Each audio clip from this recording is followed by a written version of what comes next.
So grow your business never really had it, but it's not just grow your business is specific. Okay, so this week we're talking all about your technology.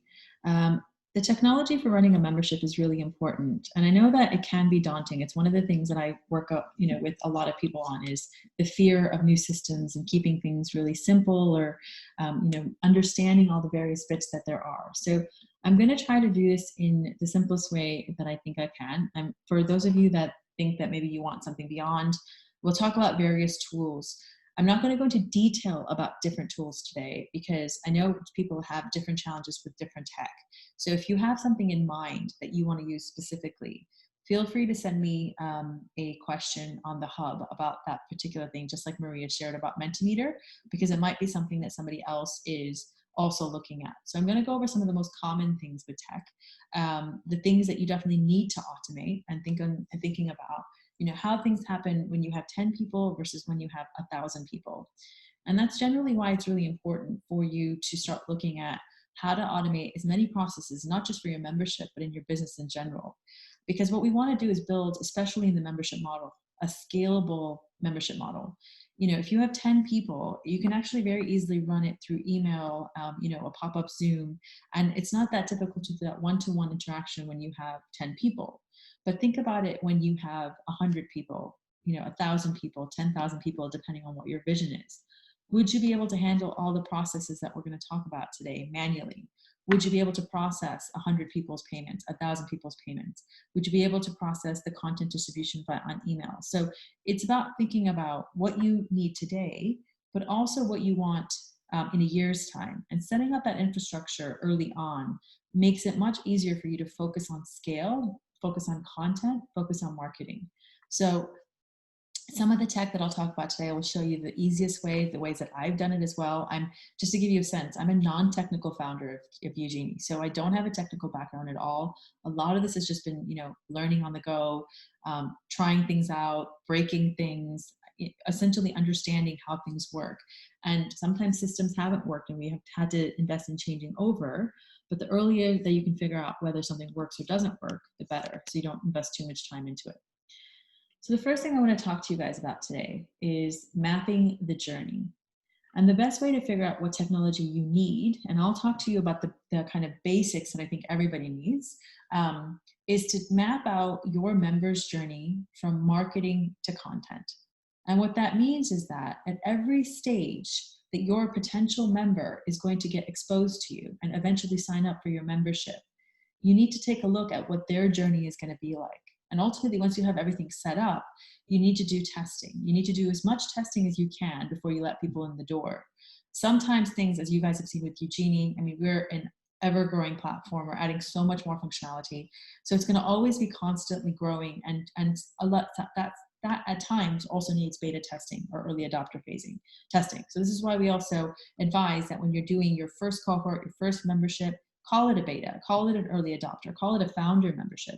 Founder memberships tend to lots of times be that first time you're running something. You can give it at a better price to get people in the door, but it comes with that whole kind of, we are founding members. People understand a lot of times what that means. You're going to be testing stuff. You're going to really be learning what works, what doesn't. And that some of that is going to be the technology as well. So when you're looking at the various different bits from marketing, so how people are going to find out about you, and that is social media, but it's other things as well. But I know a lot of us are focusing on social media as our lead generator. Landing on your website. Websites are not optional. I know that sometimes, I think I come across a lot of businesses and small brands that say, well, I have a Facebook page or I have a LinkedIn page. And fundamentally, by doing that, you're putting yourself at the mercy of this social media giant who might change their algorithm. 5 years ago, Facebook pages were the priority. Now Facebook groups are the priority in the algorithm. So, that page interaction that we used to get, we don't get anymore. Should you have a Facebook page? Yes, you should. But ultimately, your website is the most fundamental part of your digital journey. And it needs to be clean, easy to use. We'll talk about some of the website technologies and also whether you have the expertise to set it up. It might be worth investing in someone else doing the basic setup for you. But ultimately, that website needs to be the gateway, your digital salesperson. And Facebook, LinkedIn, and these other social media channels, although you need your presence on there and it is a way to discover people. It's not how people will go. Google is still the biggest search engine, right? Google, YouTube, it's all part of that same Google engine. When people are looking for things, most of the time they are not searching on Facebook. Facebook is lots of ads, and they do search Facebook for different types of things, or Instagram. But Google is still the top way that people are going to discover different types of things that they're looking for. So your website is important for lots of various things, which we'll talk about, including your opt-in to your newsletter and email marketing. Email marketing is, you may only get a 30% open rate, a 50% open rate, whatever. 50% actually quite good, but email marketing is still one of the best ways, the most qualitatively proven way to get customers into a business. Because social media just is, unless you have a huge following, is not reliable enough. And it's there, we have to be consistent on it. But what we really want to do is get people into our email list, into our newsletter, whatever that might be that you control, and then figure out what it is that you can tease them into, and getting them warm, creating that warm audience. The CRM, we'll talk about the CRM as well. And I can show you or share with you guys what my first CRM was. My first CRM was an Excel spreadsheet.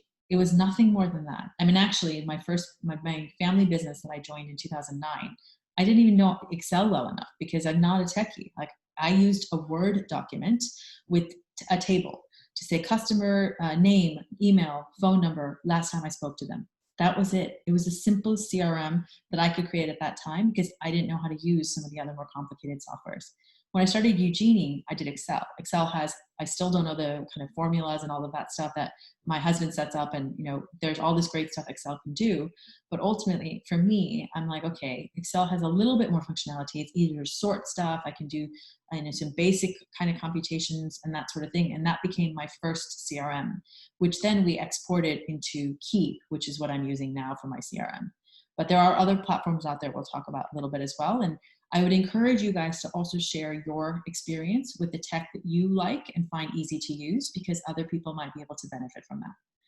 The other important thing that your website will need to do is also manage your payments. So, being able to take the payment, understand, so that you don't manually have to do these things. And ultimately, if that payment transaction is seamless and simple, then you'll be able to get those customers whilst it's an automated process that's important. We'll talk about, again, the other things you want to take a look at when you're setting up the payment systems, which payment system to use, or even having something really simple where people are paying you, one invoice at a time, or using Xero or one of the accounting softwares. So we can talk a little bit about how some people are using their accounting software to be their payment system. And then finally, where your membership is going to sit.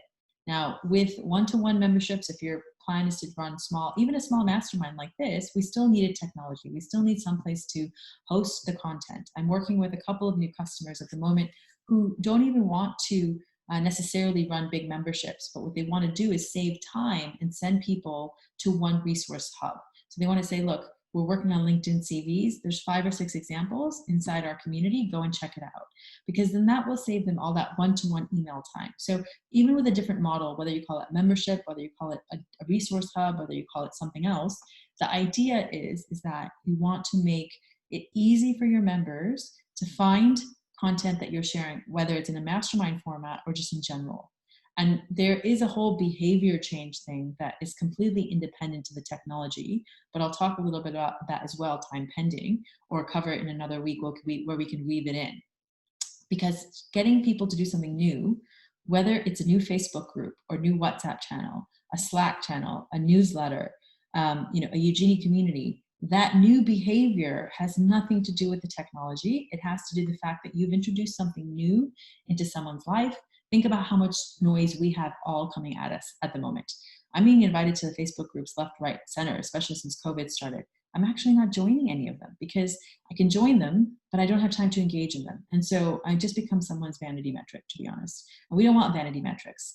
I would rather you guys have a group of 100 highly engaged people who are converting into some sort of monetary part of your business than having thousands and thousands of people who are doing nothing. And when GDPR came out a few years ago, I know there was a lot of fear that, I have this 20,000 person database, or I have this huge database of people I've been collecting over the years. I now have to wipe it out.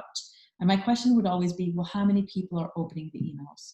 If 1% of people are opening your emails, then you're paying, and these email softwares are not free, right? When we're sending these emails out, you're paying so that people essentially don't open your email. So there's no point in doing that. And the final thing we will talk about today is analytics. All of this stuff, you need to have something that is measuring the analytics. Now you can use the native tools and the different softwares that will do that, but you do need to be measuring, and technology is really important to not just set up, but understand if it's working. So doing like a manual review, understanding, every quarter potentially if something is working, if something isn't working. And you might have some expert that comes in and says, you should use this software. And maybe you give it a try. If you don't like it, change it. It's okay, you can change it. It's gonna take a bit of time and effort to move the data over, change behavior. But if you really don't like something, there's no harm in moving. At the same time, understand why you don't like it. Is it because you don't understand it? Is it because people are not using it in the way that is it an education thing? So before moving systems, it's about figuring out why is it that something's not working for you. It might be that you take on something like HubSpot, which is a free CRM. It's got lots of functionality, but it becomes quite expensive for certain features and certain scale. So taking a look as well, I had a conversation with someone today who said, well, what is my price later, right? I understand what it is right now. Well, what is it going to be in a year? What is it going to be in 2 years? So taking a look at what technology companies are going to have done historically, or how that is for you to measure that whether you can afford them. Because the second point we're going to talk, second thing we want to talk about is budgets and expertise. So I need you to ask yourself what your budget is for your technical needs. Once you've done that user journey map, have your budget in mind first. Understand what your budget is. Understand if you actually have a budget for doing any of these things. And once you understand what that budget is, and you look at your user journey, you might decide that you need to allocate your budget on someone setting up your website, but you're going to do something else manually. Or you want to get someone to do it all for you. It's going to depend on the budget, and it's also going to depend on the skills. So if you feel that you're scared of, let's say, moving from Facebook because you don't know how to set up a website or payment automation, just think about investing a little bit in getting those systems set up and getting someone to teach you how to do it. It doesn't mean that you need to bring someone on to do it for you forever, but it might be just to help you get it set up and to train you in doing it. I have just been, Rosalie is who I work with at Flat Out Social for our marketing and our marketing automation. I don't know how to do a lot of the Facebook backend stuff, all the ads, building the audiences, retesting pixels. I'm learning it through her. So we brought her on early on to teach us a lot of these things, but now I'm actually learning them myself. Also because I want to be able to go into the back end of Facebook and understand what the metrics are for my Facebook ads. Is this ad working? I went in there last week actually and changed some of the photos because I didn't think that they were converting. So we're getting a lot of traffic, but we're not getting conversion. So why is that happening? And when we talk about marketing funnels in a few weeks, that's when we'll start looking at conversions and that sort of thing. So that's not the tech we're going to talk about today. All right, so the first part of that user journey is your social media, or essentially your marketing. And keeping it simple, this is what I think, and we've been talking about this kind of, around this a little bit over the last couple of weeks. So choosing your channel, choosing which platform it is that you want to be on, right? So if that is Facebook, or if that's LinkedIn, whether that's whatever channel you decide to choose that channel, and then start to learn a little bit about it. Start to learn about if you're going to do Facebook ads, if you're going to do any social, promotions and posts. How do you want to use that channel? LinkedIn ads are more expensive, but they can be quite effective. So looking at what platform you're going to use to understand what kind of marketing automation. You might then want to get a social media scheduler. We were talking last week about how Canva has that feature, and I think it's going to be a game changer because you can design your posts, you can design everything, and then you can put it straight, and Canva will post it for you. So that's fantastic. It's a great kind of all-in-one type of solution for your design elements.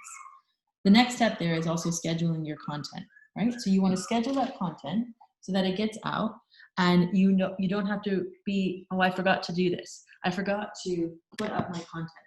Because that's the one thing that when we're all super busy, especially when we're running small growing businesses, we're saying that I forgot what today was. And this is going back to planning out your content. The more you plan out, the more you can schedule, the better for you, because then you can really focus on the engagement and the follow-up. Then you want to engage your followers. And here again, on Hootsuite, which is what I was using for a while, You can have all your different social streams for the different channels that you're using.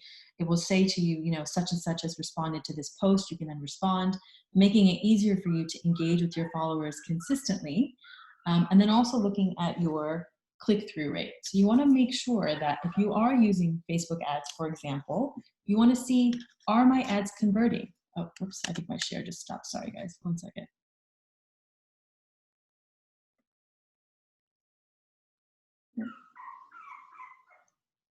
There we go. Oh, let's stop and restart. Okay, there we go. So you want to monitor that click-through rate. Now, when we start looking at social ads, you know, it's not going to be something we can cover in this mastermind, but you need to start to understand that if I'm spending, let's say, you know, £100 on Facebook ads, what am I getting out of that? Am I getting any conversion? And maybe you've decided to spend £100 a month just for visibility to the people who have already liked your pages. Just kind of building that awareness of people that you want to come and revisit. But understanding what that budget is and looking at that click-through rate is really important, especially because a lot of the benefit of Facebook ads is retargeting. You're spending money in the beginning to build up a set of audience that is interested in looking at your content, and then you're retargeting new ads at those people. So you're not necessarily going to be trying to always get new people, but it's about exposure to the same audience. And if you're not monitoring that click-through rate, because one of the things that we'll talk about is clicking through to your website, right?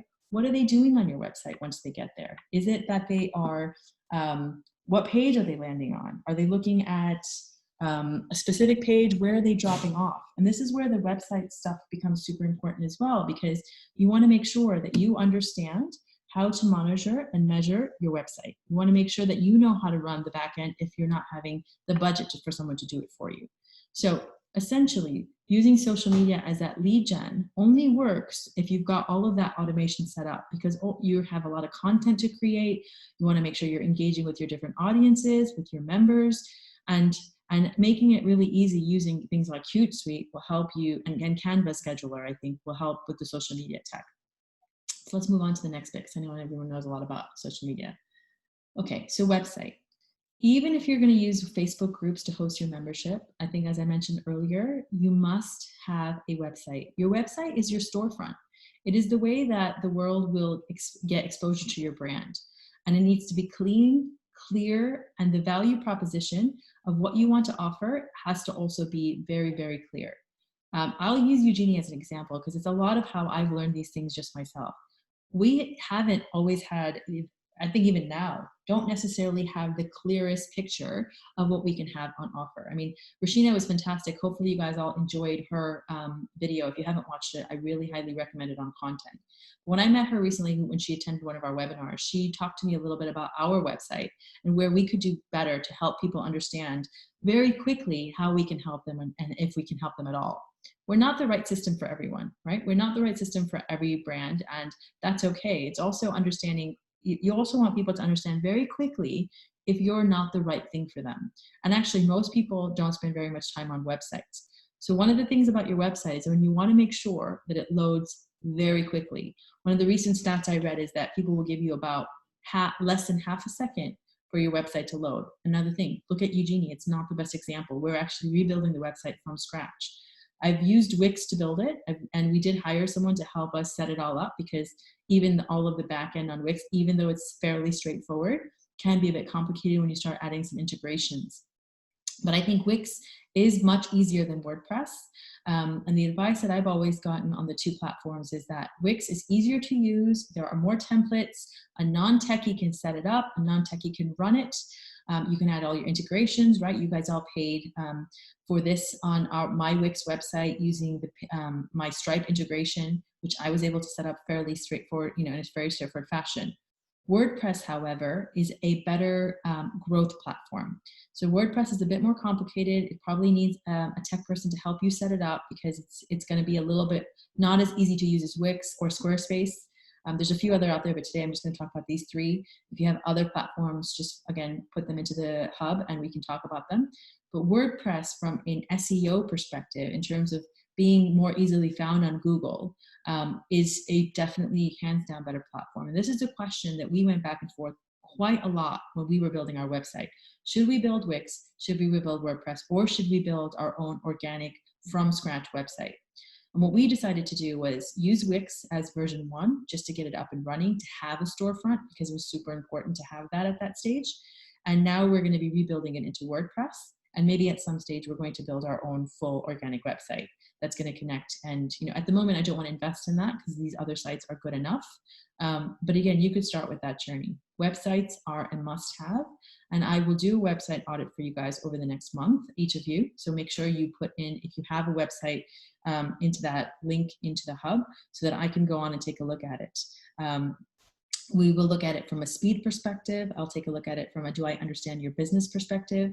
And it will be a high level audit, but it will be a good way if you want to get that feedback. So next step. On the website, these are the things that I think you need to have. You need to have an overview of your offering, an ability to join your mailing list. So that should be one of the first things that people will see. You know, do you run a private community? Are you looking for a Facebook group alternative with something like mine? Try our free trial now or join our mailing list. So it could be the freebie for us is the free trial of Eugenie. And then later on down, we actually have other places where we've done the mailing list. Our key call to action at the moment is the free trial, because that's where I'm trying to funnel traffic and that's where I'm doing all my targeting. But having that potential to have the newsletter is also really important. Let me just check the chat to see if there's anything. I'll answer questions at the end, yeah? And then having the ability to pay, of course. So if someone lands on your website, they can very quickly pay for whatever it is that you're offering, whether that's a webinar, the membership. And you know, Eugenie at the moment isn't connected to payment integration. So it's not the right tool for everyone. But there's a lot of people who just do the manual stuff, which I'll talk about for anybody who has that question.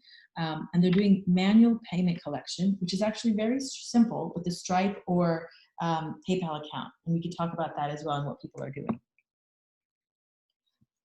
Then you've got your ability to access your community or membership, because your website needs to be not only your storefront, but also a simple and easy place for your members to come back and find your login, right? And if you do it on something that's not Facebook, then they're coming to your website, which means that they might explore your website for new things that you're offering. They might be finding something all of a sudden. I mean, a lot of what people say is when your website is the first thing people discover once they buy from you, they don't generally come back to the website. Then they're looking for your emails, your newsletters, the different various things you're offering. But it needs to be that simple and easy place that even your existing people can come back and log into something, so they don't have to look for it. Next step is email and CRM.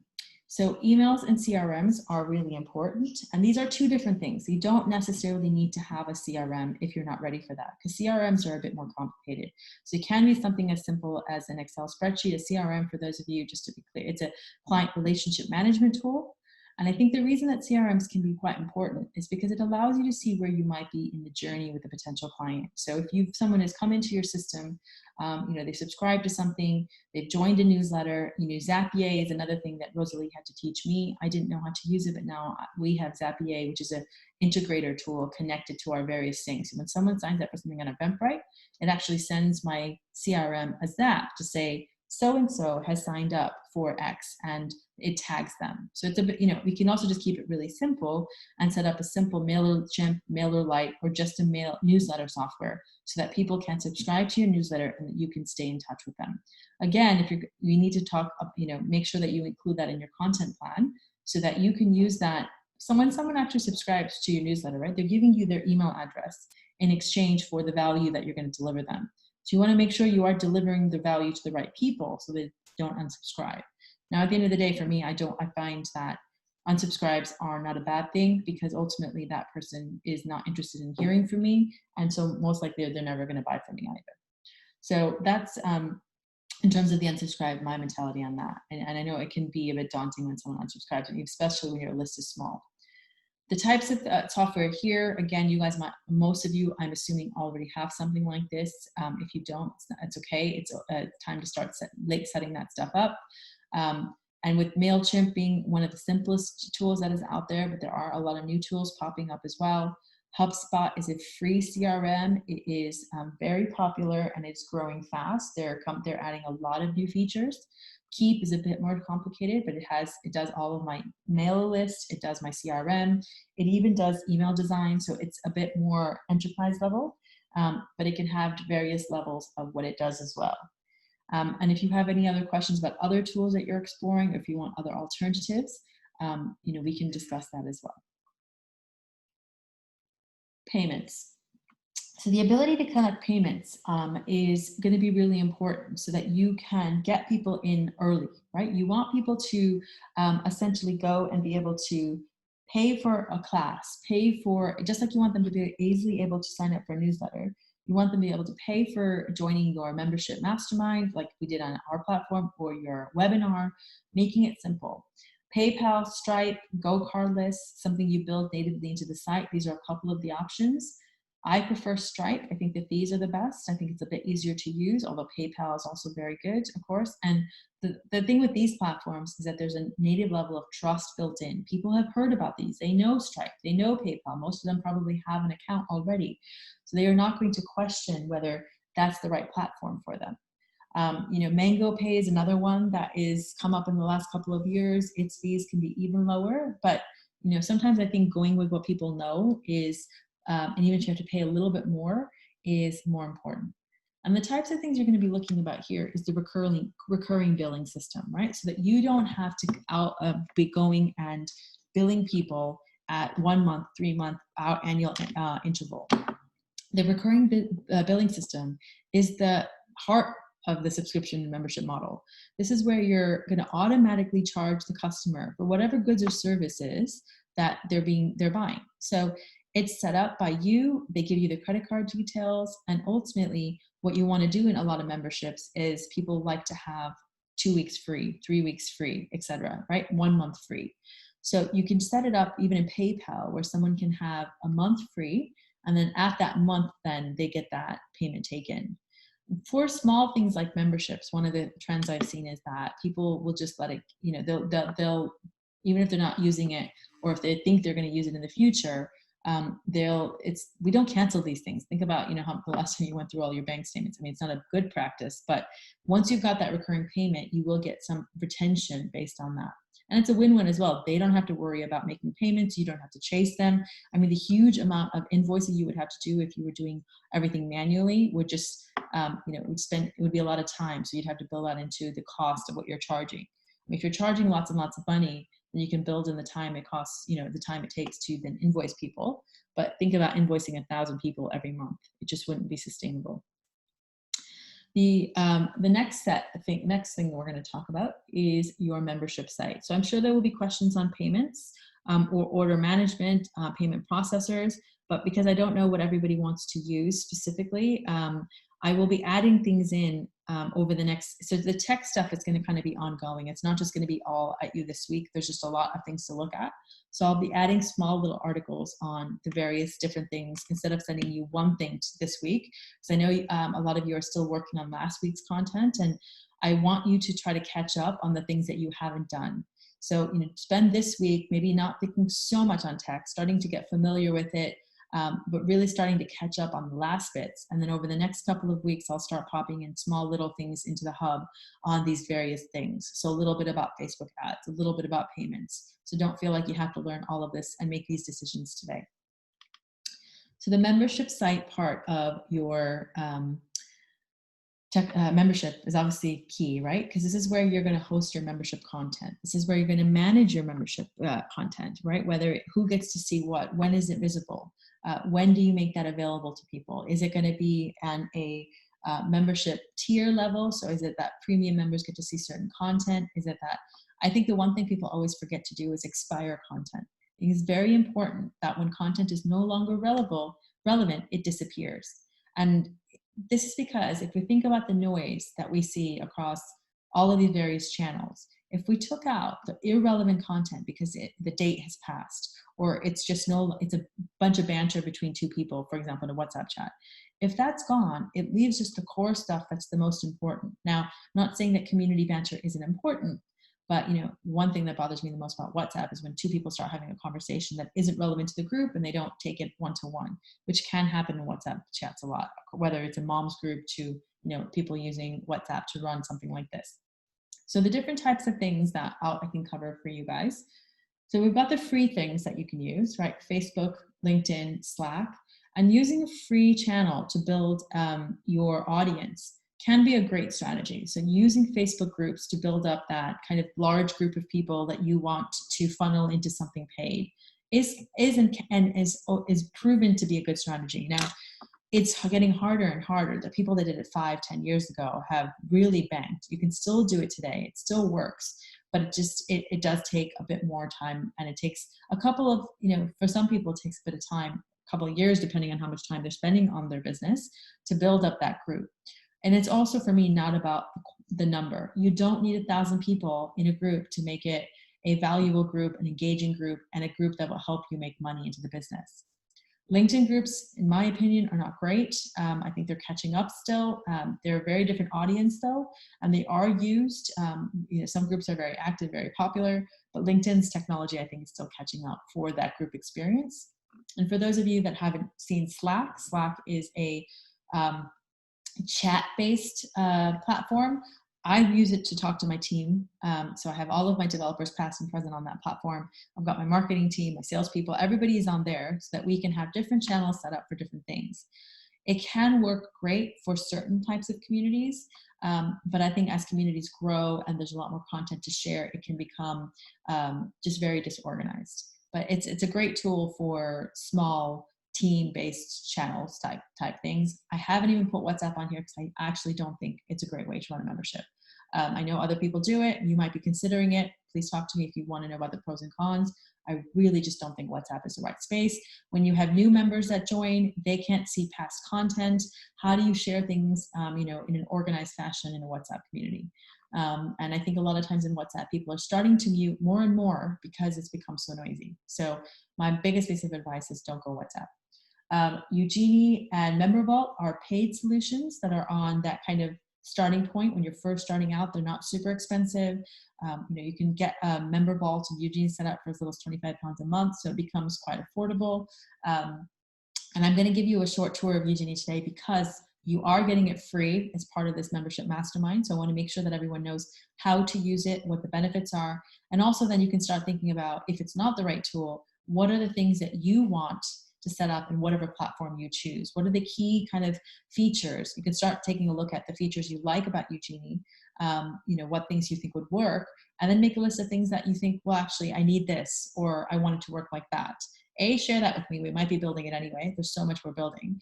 Or secondly, I can say, okay, well, I think that Kajabi would be right for you, or this other platform would be right for you. So, you know, being in the membership business, being a technology platform, I know all the competitors, so I may know the right fit for you. And then Kajabi and Kartra are two others kind of membership platforms. Kajabi is great. It's more expensive. It starts at £100 a month, but it's got a lot more functionality. So you can do your website. It's got an all-in-one function, but it is, once you start adding some of the more advanced features, can get up to £300 a month. So depending on where you are in your journey, Kajabi might be too expensive right now, or maybe it's where you want to invest. Kartra is another one of those membership platforms that also has a CRM. So again, if you guys want to share with me, if you're not going to use Eugenie, what you're thinking about using or what functionality you want, then I can help advise you on where you should go. So the components that I think you need at the bare minimum before we jump into the Eugenie tutorial is going to be account management. So your members need to be able to manage their account, whether that is their payment systems, so how they're going to pay you, their credit card, if they want to leave, if they want to delete their information. Remember, from a GDPR perspective, if people say you want to delete them, they want to they delete it from your system, you do need to delete them. Now you can have a grace period where, you know, for example, for us, it takes us 6 months. We've built it into the contract that it might take us a bit of time because we back up everything so much. We have multiple backup servers so that if you know, our live version ever went down for whatever reason, we've got a backup we can go live with very quickly. So for us to be able to remove someone's information, it's a bit of a process, but we do have that process in place from a GDPR perspective. So you need that ability to have people say, I no longer want to hear from you, please delete my account.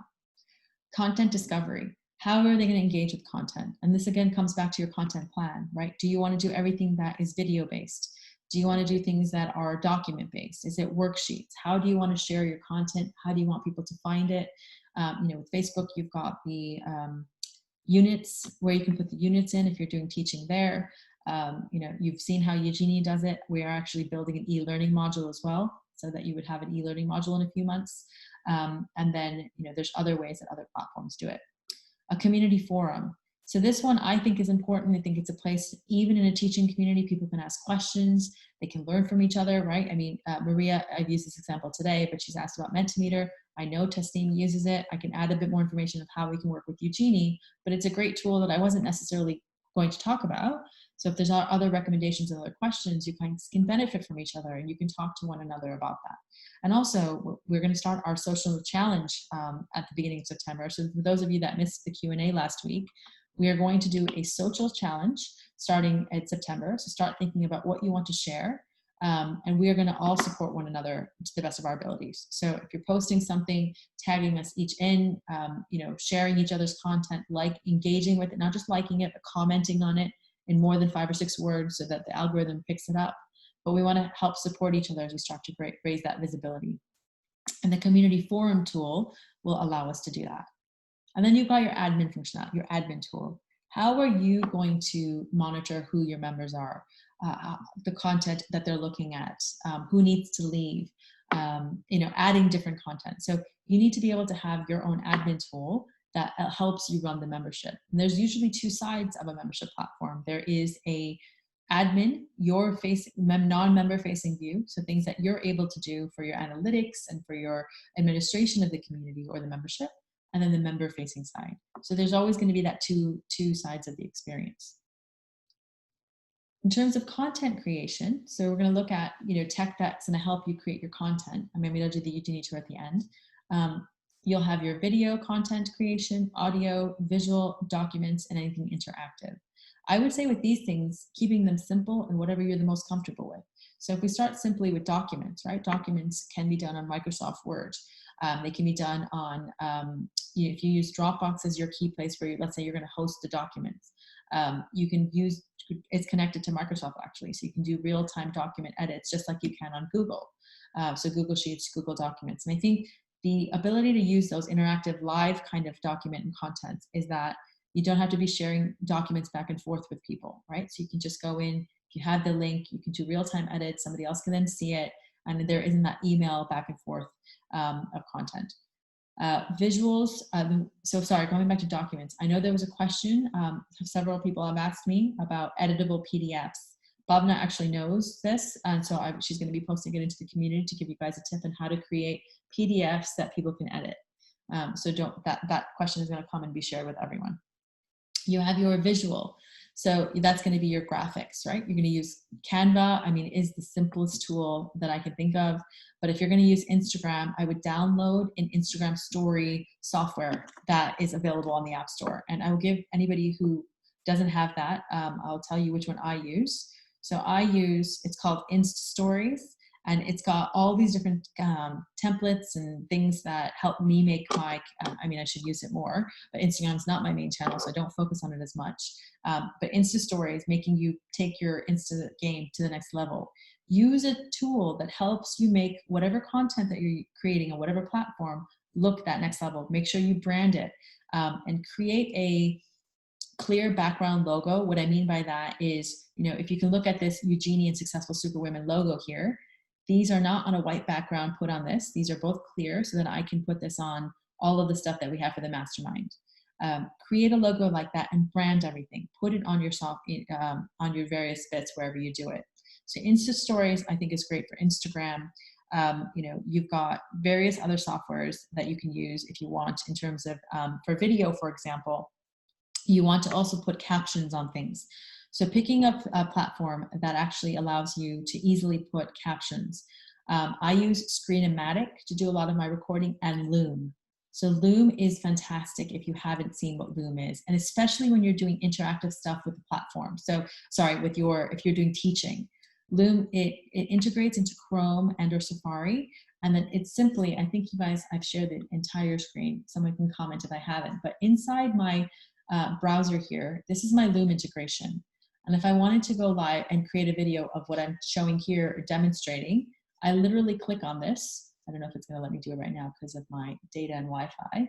It will allow me to, eventually it'll come up. I think it's my Wi-Fi is being taken by the Zoom, but it'll allow me to choose whether it's my full desktop, my current tab, am I recording? Do I want to put a logo here or have my face here? And then I can record whatever I'm doing here and either share the link or download the video. For me, Loom has been a game changer. I find it very easy to even just do quick demos for people, answer questions very easily, and send them a video. And then I can download that video and put it into Screen-O-Matic, which is where I add my captions, my music, and even edit it. So Screen-O-Matic is, I found it very simple to use, and it's also very, very affordable. I think it's like $23 to buy it for the year. But there are other softwares out there as well. And please do share anything else that you guys find super easy to use. Because I think that's the other thing with the tech is finding stuff that you find very, very simple to use. And so, yeah, I think that Loom Pro has lots of great additional features that I think are fantastic as well. So you can store all your videos in there.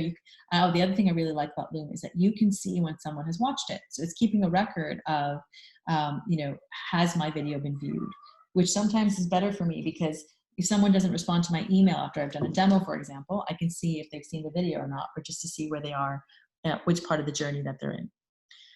In terms of your audio and podcasts, there's a lot of great podcast software that you can download and put straight onto your phone. And depending on what it is that you want to create, there's a tool at the moment, it's not coming straight to my head, but I will put it into the hub for you guys if podcasts are going to be a big part of what you do. And MP3 videos are going to be a big part of what you do. So just think about what tech you want to use for the various parts of the content.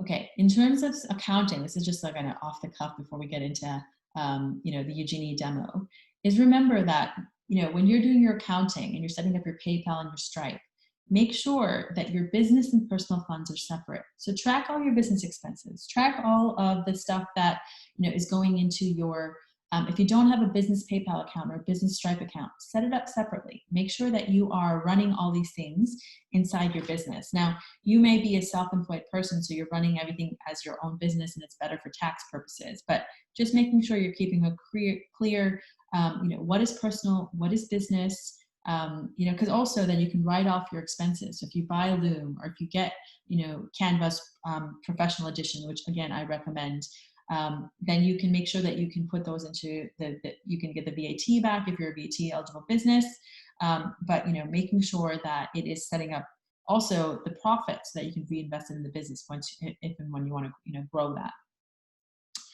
Final bits today. Actually, before I talk about this, I should have added a slide which I mentioned at the beginning was analytics, right? It's very, very important. Actually, I'll show this to you in the demo, to be measuring your impacts and measuring, if I'm doing a Facebook ad, if I'm investing 10 pounds, what am I getting from that 10 pounds? Are people even landing on my website? Or maybe my objective is just, raising a visibility with the people who have already liked my page. So it's really important to understand what the key metrics are for you as well. And so let's jump into the share of Eugenie so you guys can see both the front and the back. And through this, I'm going to show you some of the metrics that I think are very important and to measure, and some of the features that any membership platform should have when you're starting to take a look at it. So let me just do a quick stop share, and then I will restart it.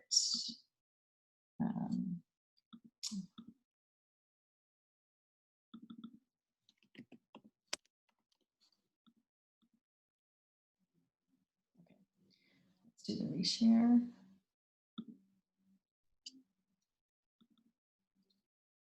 So this is the community I run. It's just a demo community, so there's really not much going on. There's some content and stuff in here, so you'll be able to see. And also then it's data that I know I can show you guys.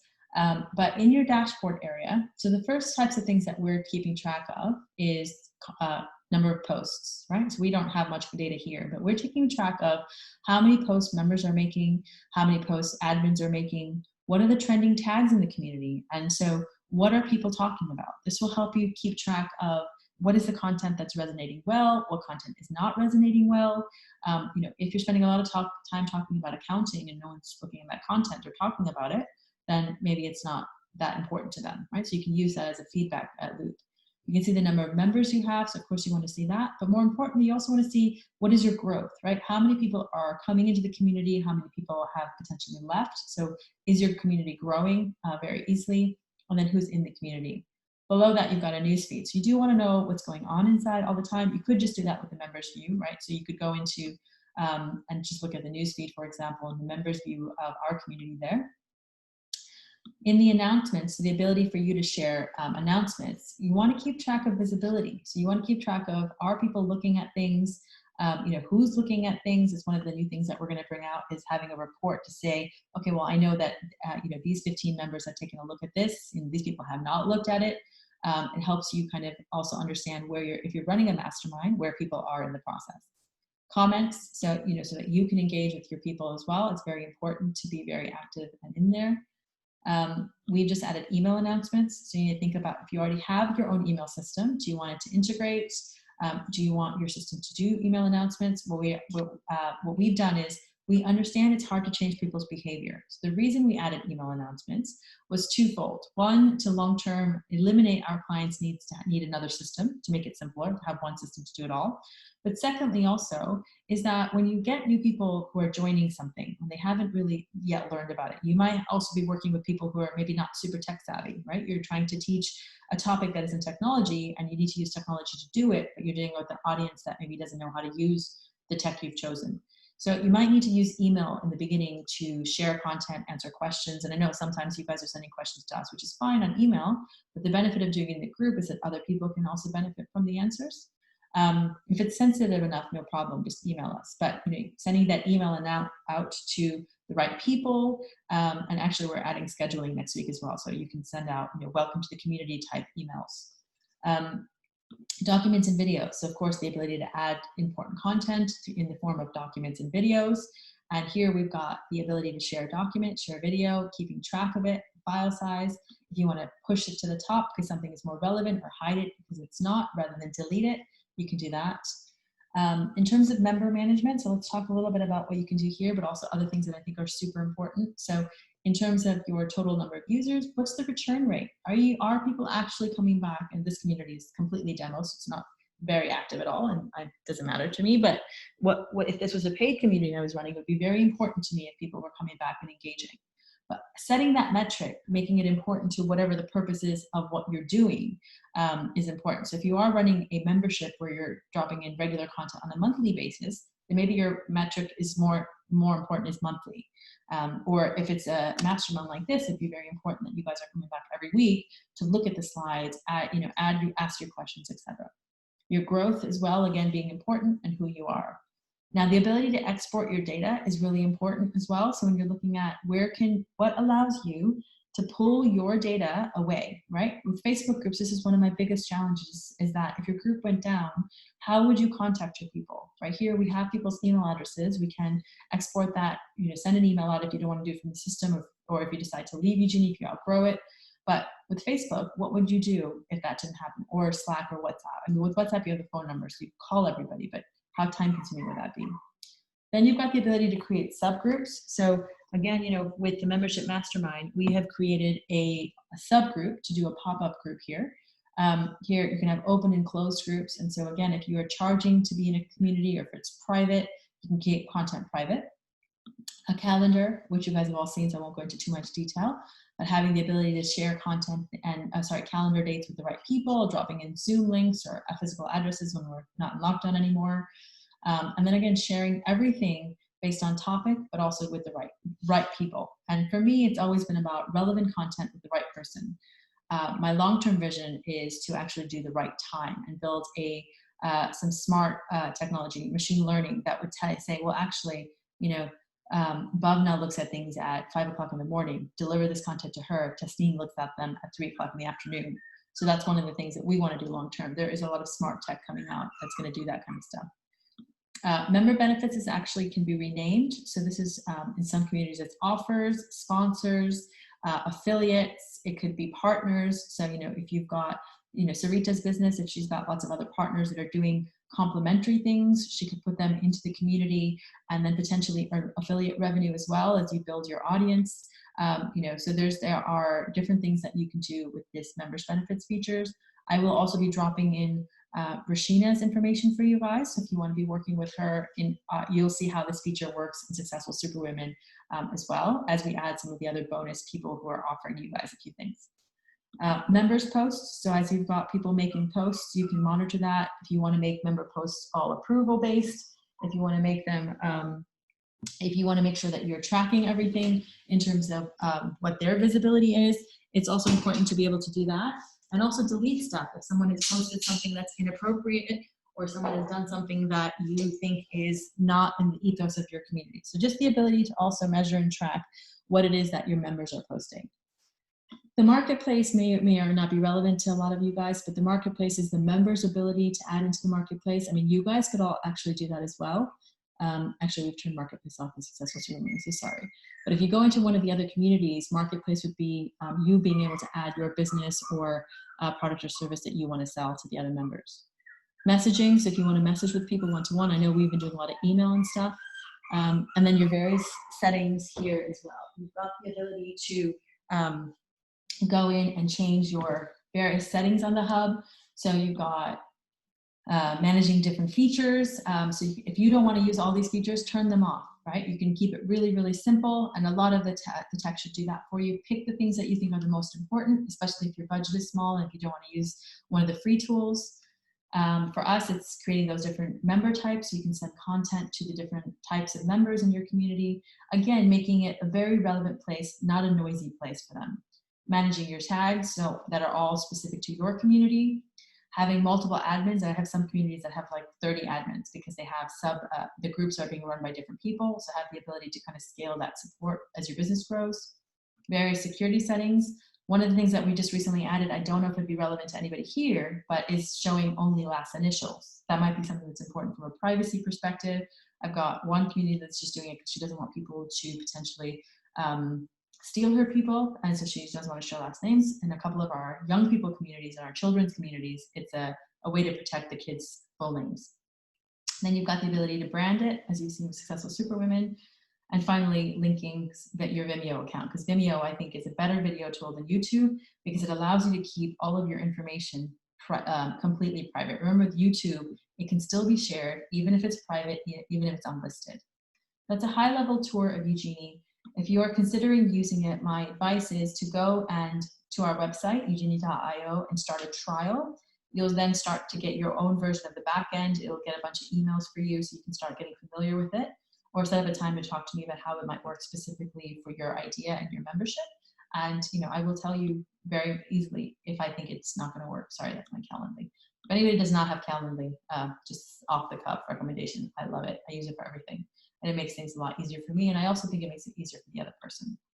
From the member perspective, you've all seen how it kind of works in here. For those of you that have any questions on how this community works, you can use the tags to find content. If you're looking for something, even in the video libraries, if you want to go and look at everything content creation, click on the content creation tab, and anything that we think relates to that, it will be coming up. So I'm going to go ahead and stop the share. I saw one question come through, which is probably all we have time for.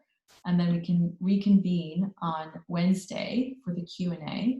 I'm going to come back on camera and I'll just take a look at the comments very quickly. Okay, so we've got, Tasneem said, heard that a page blog instead of a website converts as well. Yeah, so one of the things that we are doing, we're having a website. I still think having a full website is important. But what we're doing is using ClickFunnels for some of our Facebook campaigns.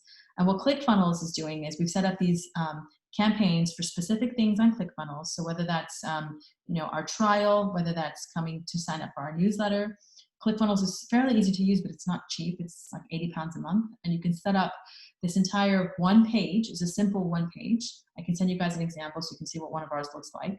And it's just a call to action for that one thing. We're going to understand who's converting, and it's going to give me some better analytics on some like testing, some A/B testing. And what A/B testing is that you run the same ad in two ways and see and track which one is working best. Weebly for the website for Maria. She's just moved to WordPress. MailerLite is free and good for email. Yep, it's very good. And then Active Campaign. Active Campaign is fantastic, and I think a lot of people have really good things to say about it. So great recommendations, Maria. Rashida, LinkedIn groups. Yep, I don't think that LinkedIn groups have just ever worked really well. And then LinkedIn, Loom Pro, which is, yeah, so that's a great tip as well. What does Kajabi do? So Kajabi is a great course platform. It's got, you can use it to build a website, and it can do courses very well. It can help with funnel building, I think, but still you are going to still need to do all of the smart stuff to make the funnels work. But Kajabi is that, it's very good for courses, doesn't do community very well. So I would explore Kajabi. Kajabi, I found it, even as a techie, I found it a bit complicated. I wasn't able to set up the community in the way that I wanted. So what you can do with Kajabi, if you decide that you want the functionality of Kajabi, I know a couple of people who help people set Kajabi up, which might be worth the investment. You know, it might be worth you talking to them as well. But Kajabi is definitely, it's really good for courses. It's like that all-in-one kind of course platform. So check it out, but it tends to get expensive. I've got brands moving over from Kajabi just because they don't like the community element, but also it can get expensive, so depending on your budget. But let me know if anybody is considering Kajabi, and I will connect you with someone who knows Kajabi quite well. And at what point do we need to create a membership site? Should we focus on building community first? I think that depends on what your objective are. It's difficult. I think the membership site can come later. Building the audience is going to be important. So I think whether it's community or audience, having people that are willing to become a member is definitely important. So actually, I'll answer that again. Focus on building your community, focus on building your audience, and then from there you can think about if you're going to launch your first membership, how that membership is going to work.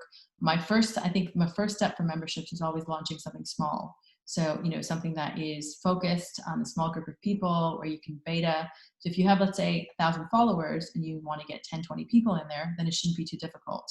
So it really just depends on your model. I have other people who go straight to membership. They're just saying, well, look, it's a focused thing. I only need 10, 15 people. And then, you know, they're gonna do that. But yeah, I think, Maria, that's a good point on how you're doing it, is how Ashish is doing it as well, is just getting all the resources on there. It's being a part of the website. You know, it makes it easy to have that resource part of your website that you then don't need to build because we've already done it all. And then you can then build that into a membership. So thanks, Maria, for sharing that. You can definitely take that approach as well. So I think what we'll do is, for anybody who has questions on, we'll answer these on Wednesday. Please put in any questions that you have into the hub, and I will add more links on specific technical questions. And as I said, over the next 4 to 6, the weeks that we're going to leave the Successful Superwoman no worksheet this week. I don't want you guys, I think it's time to catch up on the last few weeks. So I'm not going to give you a worksheet this week. I think a few of you have done everything, but a majority hasn't done all of the worksheets. So we're going to give you this week to catch up. I think what your big call to action this week, however, is in fact, don't go and do a trial of Eugenie. So just go to eugenie.io, set up your trial. It'll give you an opportunity to book that one-to-one time with me about just Eugenie, if that's a question for you. And you can use this week's kind of like that as testing out the platform to see if it's right. But other than that, just catch up on your other stuff. And I'll start putting in small, short little things on the various bits of technology that I've talked about, so that it's a little bit more palatable, because there's a lot of tech to think about, right? So I'll start sharing stuff. But I will leave you guys there. The recording will be in the hub as soon as it processes. It always takes a bit of time, so that's why it's not always immediate. It takes me time to process it, and then I just have to get it uploaded. But I will see you guys on Wednesday, and I'm gonna go feed the little one. She's like getting really, really antsy. She's really super cute, so I just want to spend the whole day with her. But